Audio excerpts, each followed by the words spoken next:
வணக்கம் உறவுகளே. இன்றைக்கு 2025ஆம் ஆண்டு 10ஆம் மாதம் 26ஆம் தேதி ஞாயிற்றுக்கிழமை. எல்லோருக்கும் விடுமுறை நாள். எல்லோரும் வீட்டிலிருந்து அமைதியாக இருந்து இன்றைக்கு சந்தோஷமாக சமைத்து சாப்பிட்டு சந்தோஷமாக இருங்கள். இன்றைய நாள் எல்லோருக்கும் நல்ல நாளாக அமைய வேண்டும் என்று எல்லாம் வல்ல இறைவனை நான் வேண்டிக் கொள்கிறேன். இன்று ஒரு குறள். நாங்கள் மக்கட்புரை பற்றி பார்த்து கொண்டிருக்கிறோம். இன்றொரு குறளில் எழுப்பிறப்பும் தீயவை தீண்டா பழி பிறங்கா பண்புடை மக்கட்பெறை.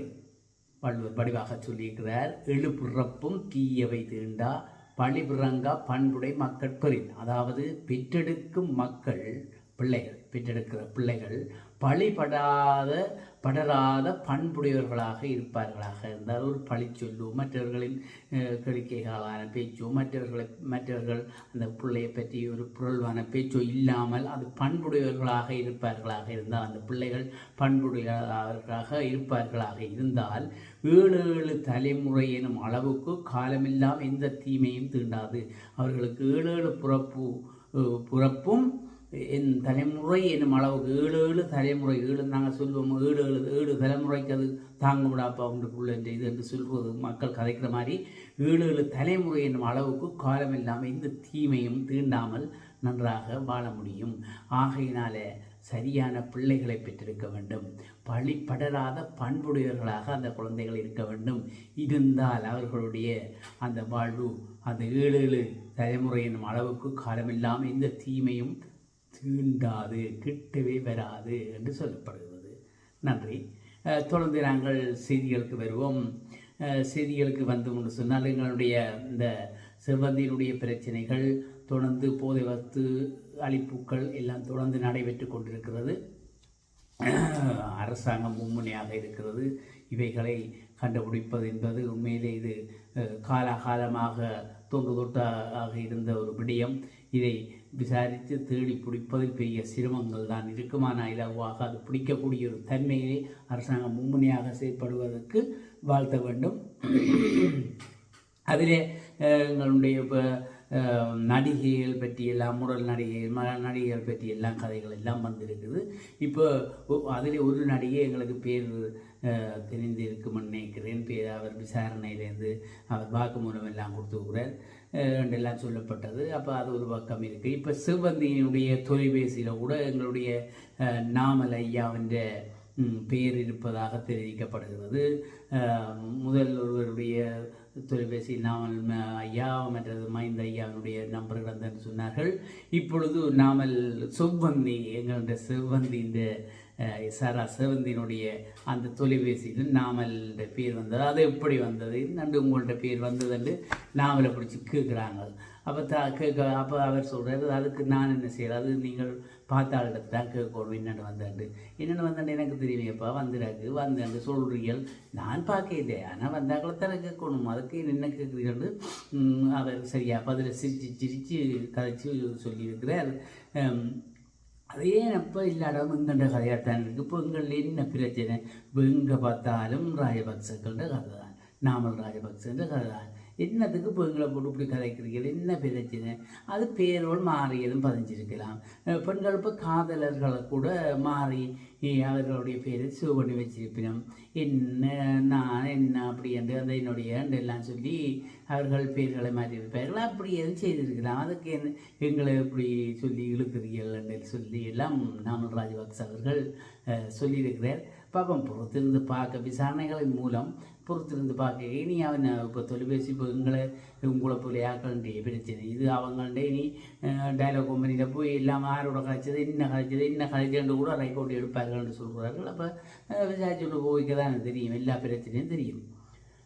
ரைட். எங்கள்கிட்ட இப்போ சாகர காரியவசம் என்று சொல்லி முன்னாள் அமைச்சர் அவர்கள் சொல்லியிருக்கிறார். விடுதலை புலிகள் தமிழீழ விடுதலை புலிகள் கூட அலுவலகங்களுக்குள் புகுந்து எதிரிகளை கொல்லவில்லையாம். ஞானம் பிறக்குது. இப்போ தான் அவர்கள் அந்த முன்னிய விடயங்களை நினைப்பூட்டுகிறார்கள், அல்லது நினைவு வருகிறதோ அல்லது இப்போதான் அதை பகிர்ந்து பார்க்கக்கூடிய தன்மை அவர்களுக்கு ஏற்கப்பட்டிருக்கோ தெரியாது. இப்படி புகுந்து எல்லாம் அவர்கள் கொல்லவும் இல்லை, பழி வாங்கவும் இல்லை. ஆனால் ஜேபி ஆட்சியில் இப்படியெல்லாம் நடக்குது. நாய் பூனைக்கு நடக்கிற விஷயம் எல்லாம் இங்கே நடக்குது. நாய் பூனையை சுடுற மாதிரி சுட்டோண்டு இருக்கிறது நாங்களும் பொறுக்க முடியாது.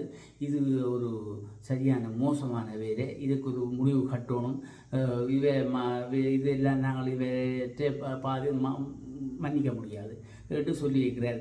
ஆரன்னு சொன்னால் எங்களோட பிரமுன கட்சியும் இப்போ பொதுச் செயலாளராக இருக்கிற சாகர காரியவசம் அவர்கள் சொல்லியிருக்கிறார்கள். இப்போதான் அமைச்சர்களுக்கு அல்லது சிங்கள மக்களுக்கு விடுதலை புலிகள் காலத்தில் நடந்த விடுதலை புலிகள் அவர்கள் எதிரிகளை எப்படி மதித்தார்கள் என்றெல்லாம் இப்போ சொல்லி கொண்டிருக்கிறார்கள்.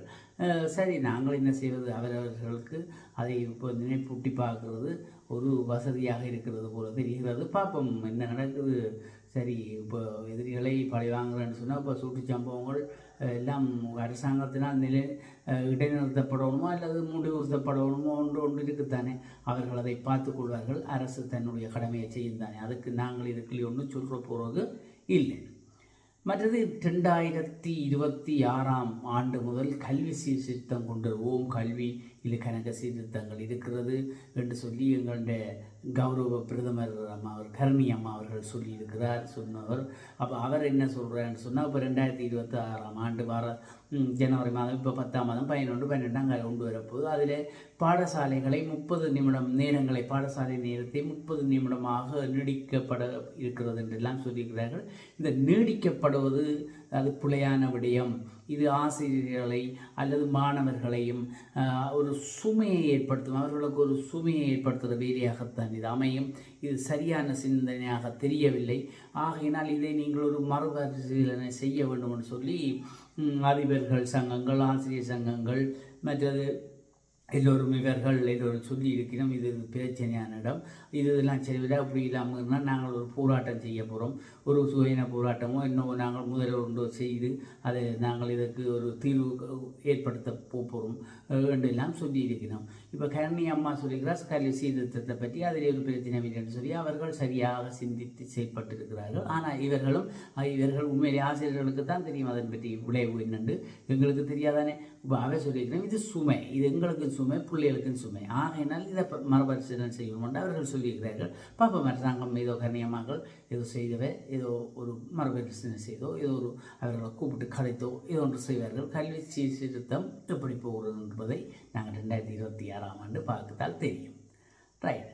இந்த தங்கம் என்று சொன்னது இப்போ தங்கம், அந்த தங்கமே அந்த பாட்டு மாதிரி இப்போ தங்கமே இல்லை. தங்கமே என்று பேரில் மட்டும்தான் சொல்லக்கூடிய இது 77,000 சட்டத்தியாக குறைஞ்சிருக்கு தங்கத்தின் விலை.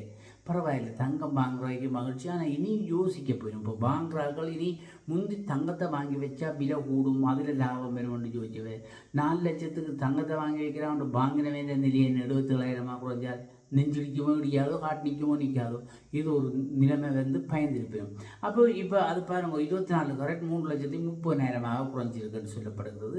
22 கரெக்டு 3,02,300 ரூபாவாக பதிவாயிருக்குன்னு சொல்லியிருக்கிறோம். அப்போ பரவாயில்ல, பவுன் நல்லா விலை குறைஞ்சிருக்கு. பார்ப்போம் இந்த இடத்துக்கு.